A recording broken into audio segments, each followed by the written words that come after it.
plus souvent Genève. Prenons l'Afrique. Sur les 55 pays du continent, 27 sont désignés comme des dictatures. Parmi les autocrates qui les dirigent, l'un sort du lot.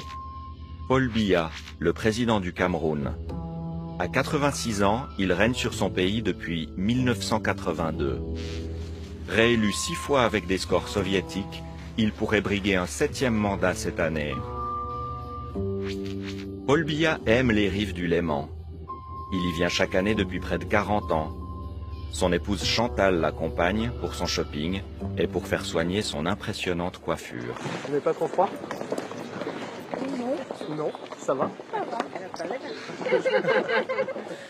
Par rapport aux données de Mike, on voit très bien ici sur l'année 2017 que le président camerounais, en question Paul Biya, il a utilisé son avion pour venir à Genève le 24 mars, le 12 avril, le 14 septembre, le 17 septembre, le 26 septembre et le 21 octobre 2017. On voit bien également que sur ces dates-là, il est arrivé un tel et tel jour et il est parti grosso modo en 10 jours et 10-15 jours après son arrivée. Donc on voit bien qu'il reste un moment. Pour la première fois, il devient possible de répertorier précisément ses allées et venues, et donc aussi d'en estimer le coût. Le président camerounais n'a pas un avion propre à lui et il est obligé de passer par d'autres compagnies, en question de compagnies d'affaires, pour utiliser l'avion à titre personnel pour ses voyages privés. Vous avez une idée de combien ça coûte, la location d'un avion comme ça Je n'ose pas y penser. Des milliers et des milliers de francs, j'imagine. Voici la réponse. Le coût d'un vol Yaoundé-Genève aller et retour en avion de location pour une 60aine de personnes se monte à 800 000 francs. À cela s'ajoute la location et les frais d'entretien de l'avion durant le séjour, soit environ 150 000 francs par jour. Frais hôteliers, comptez environ 40 000 francs par jour. En 35 ans au pouvoir, Paul Biya a passé plus de 4 ans et demi en séjour privé à l'étranger, l'immense majorité à Genève. Selon nos estimations, ces voyages auraient coûté plus de 100 millions de francs. Le Cameroun sombre chaque jour un peu plus dans la pauvreté et l'instabilité politique. Mais le couple présidentiel, lui, n'a pas changé ses habitudes. Durant l'été 2017, il prend ses quartiers, comme chaque année, pendant plusieurs semaines dans son palace favori, l'Intercontinental. Nous nous y rendons pour rencontrer Bradley Roland, un journaliste camerounais établi en Suisse. Il se montre très critique envers le pouvoir de Paul Biya. Les gardes du président sont partout et le personnel de l'hôtel est aux aguets. Voici la neutralité suisse à l'œuvre. Dans son pays, Bradley serait probablement emprisonné. Dans le lobby de l'Intercontinental, il peut dénoncer l'attitude de son président à quelques mètres de ses gardes du corps. Moi, je n'ai pas peur parce que moi, je vis dans un pays libre. Je suis juste un peu triste parce que je vois un peu comment il vient en Suisse avec ses gardes du corps. Tout à l'heure, à l'entrée, j'ai vu ces gardes du corps, comment ils étaient en train de toiser. C'est juste impressionnant. Il s'est dit que même en Suisse, ils sont là, avec cette arrogance qui les caractérise.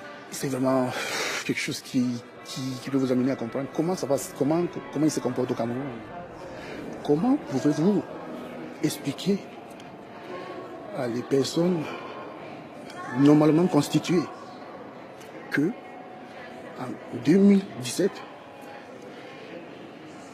existe un État où le président vit dans un autre pays, dans un luxueux palace où il dépense des millions de francs suisses, des millions d'euros par jour, alors que la population vit avec moins d'1 euro par jour dans son pays. Comment pouvez-vous expliquer ça? Le Cameroun, comme tout autre pays, a besoin d'un président à plein temps. Voyez-vous? Et c'est malheureusement pas le cas. Il ne suffit pas de mettre dans sa poche l'armée, de corrompre toutes les forces vives et de croire que le reste va marcher comme un pilotage automatique. C'est pas suffisant. Ce monsieur, comme je vous ai dit, n'a jamais fait autre chose qu'être fonctionnaire. Où est-ce qu'il peut prendre de l'argent pour vivre un peu comme il dira? C'est l'argent du contribuable camerounais. Tout est dit en un mot. C'est un pays qui est dirigé par un roi feignant. Plus qu'aucun autre palace genevois, l'Intercontinental se veut le lieu de rencontre des chefs d'État. Dans ses couloirs de marbre trônent les photographies de ses hôtes les plus célèbres. On a la Martin Luther King, on a Nelson Mandela. Et ça, c'est ce que les anglo-saxons appellent great people of our time. Paul Biya n'est pas un great man. Il est un dictateur. Mandela a lutté pour son peuple. Paul Biya, c'est quoi son fait d'armes? À part dilapider l'argent des Camerounais dans... Soudain, c'est la panique dans le lobby.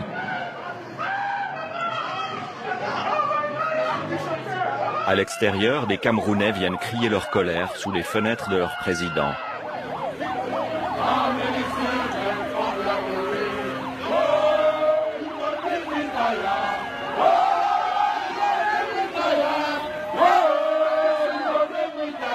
Mêlés aux gardes du dictateur, les policiers sont nerveux. Ici, pas d'esclandre. Il ne faut pas déranger les résidents de l'hôtel. Parce qu'elle n'est pas autorisée, cette manifestation. Donc vous vous mettez en travers de la loi, en filmant ça et en mettant ça sur les réseaux. C'est tout. Je filme, c'est mon droit, je suis journaliste sur la voie publique. Je vous demande gentiment, c'est la police, c'est un ordre de police. Je crois que c'est mon droit de filmer cet événement. Viens chez moi. Viens chez moi. Allez, dégage. Viens chez moi. Viens chez moi. Ah, quelle bonne métier. Aïe. Ah, la violence. C'est filmé. C'est filmé. Nous décidons de poursuivre pour comprendre la colère des manifestants et pour savoir ce qu'ils attendent de la Suisse. La ville de Genève va nous expliquer l'argent des impôts. Voilà. Ça pour gérer les places publiques. Ils doivent nous expliquer. On va reculer. On va reculer. Oui, on va reculer. Est-ce que le service sécurité ici, d'accord? Oui, ok. Voilà. Mais eux, qui parlent, ils ne sont pas partis. derrière nous. Non, le Cameroun doit changer. Le Cameroun doit changer, monsieur. Et le sable du Cameroun, nous on parle chez nous. Bonjour s'il vous plaît. Bonjour. Tranquille s'il vous plaît. Tranquille. On va se parler comme des gens normaux. Qu'est-ce qui se passe? Alors, vous arrêtez de filmer, monsieur, s'il vous plaît. Non, on est sur le terrain public, on continue. Oui, non, mais vous arrêtez de filmer. Non, on continue. Qu'est-ce qui se passe? alors est-ce que Paul Biya vit en Suisse? Est-ce que chez lui c'est en Suisse? C'est une question. Vous parlez de monsieur Biya, c'est ça? Monsieur Biya, parce qu'il est là. Il devait être chez lui, en train de régler les problèmes chez lui. Parce que si on ne tuait pas les gens chez nous, Criez pas, monsieur, criez pas. Qu'est-ce que vous voulez maintenant? Qu'est-ce que Qui vous rentre chez lui? D'accord, mais ça va être compliqué, monsieur. Moi, je ne peux rien exiger du président Biya, vous comprenez bien. Vous comprenez bien. Vous avez fait vos revendications, on a pris note, on transmettra au département fédéral.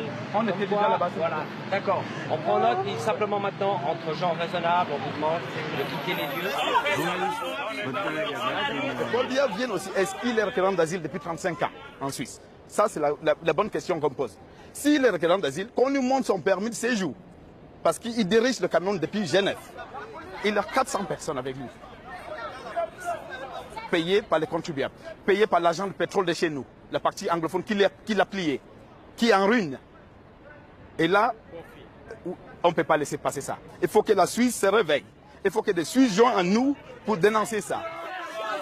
Les autorités ont pris note, mais au final, la Suisse ne posera aucune question à Paul Biya.